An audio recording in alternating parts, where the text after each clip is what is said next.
സാറിന്റെ കല്യാണൊക്കെ റെഡി ആയിട്ടുണ്ട്. ആഹാ. തലക്കുള സാർ വന്നു കഴിഞ്ഞാൽ പിന്നെ പത്രം അടിച്ചു തുടങ്ങുമല്ലോ. അതുകൊണ്ട് ഞാൻ പിന്നെ രാവിലെ 5 മണിക്ക് തന്നെ ഇതിന്റെ പ്രിന്റ് ചെയ്ത് തുടങ്ങി. 2000 കോപ്പി അടിച്ചു. രാഘവൻ നായരുടെ മകനും തളത്തിൽ ചന്ദനായരുടെ മരുമകനും.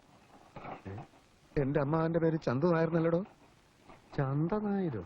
അല്ല, സാറ് തന്നെയല്ലേ പ്രൂഫ് നോക്കി തന്നത്? 2000 കോപ്പിയും താൻ അടിച്ചു കഴിഞ്ഞു? ഓ, 2000 കോപ്പി അടിച്ചു കഴിഞ്ഞു. ഇനിയിപ്പോ എന്ത് ചെയ്യും?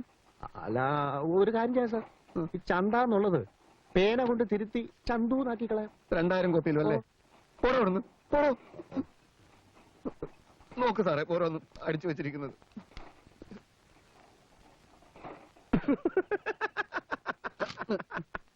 ഇതൊക്കെ അവനവന് പറ്റുമ്പോഴേ പഠിക്കൂ.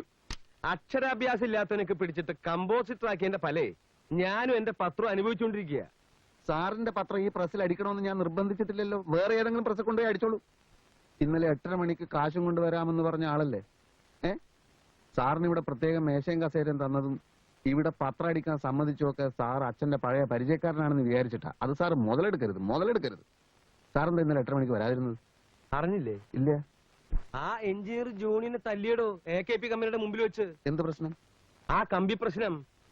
അന്ന് നമ്മുടെ പൊതുരംഗത്തിൽ ഞാനൊരു വാർത്ത എഴുതിയില്ലേ? ആ പ്രശ്നം.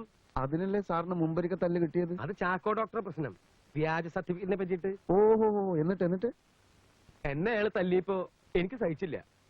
ഞാനൊരു 5-6 ആളെയും കൂട്ടി തിരിച്ചു തല്ലാൻ പോയോ? ഇല്ല, നേരെ ബാറിൽ പോയി നന്നായിട്ട് കുടിച്ചു.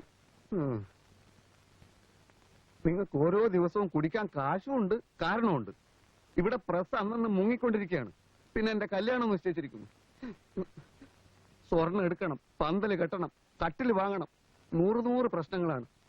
എന്നെ പറ്റി വല്ല വിചാരമുണ്ടോ സാറിന്? ദിനേശ, നിന്നെപ്പറ്റി എനിക്ക് വിചാരില്ല എന്ന് പറയരുത്. 3 ദിവസം ഉറക്കൊളിച്ചിരുന്ന് എഴുതി ഉണ്ടാക്കിയതാ ഈ മംഗളപത്രം നിന്റെ കല്യാണത്തിന് വായിക്കാൻ. നവദമ്പതികളെ, ഇണക്കുരുവികളെ, ഈ സമ്മോഹനവേള അവിസ്മരണീയമാണ്. പ്രേമകുസുമങ്ങളെ, ജീവിതം ഒരു പനിനീർമെത്തയല്ല. മുന്നോട്ടുള്ള പ്രയാണത്തിൽ കാരമുള്ളുകളും കുപ്പിച്ചില്ലുകളും കണ്ടേക്കാം. തളരരുത്, തട്ടിമാറ്റി മുന്നേറുക ഇണക്കുരുവികളെ. സാന്ധ്യ സിന്ദൂരത്താൽ സുദീപ്തമാകുന്ന സ്നേഹത്തിന്റെ നെയ്ത്തിരി നാളങ്ങൾ പോലെ, മന്ദമാരുതന്റെ തലോടലിൽ ഇളകിയാടുന്ന പൂവല്ലി പോലെ, വെണ്ണിലാവിൽ ചാലിച്ചെഴുതിയ കവിത പോലെ നിങ്ങളുടെ ജീവിതം ഒരു 100 കാലം ജ്വലിച്ചു നിൽക്കട്ടെ.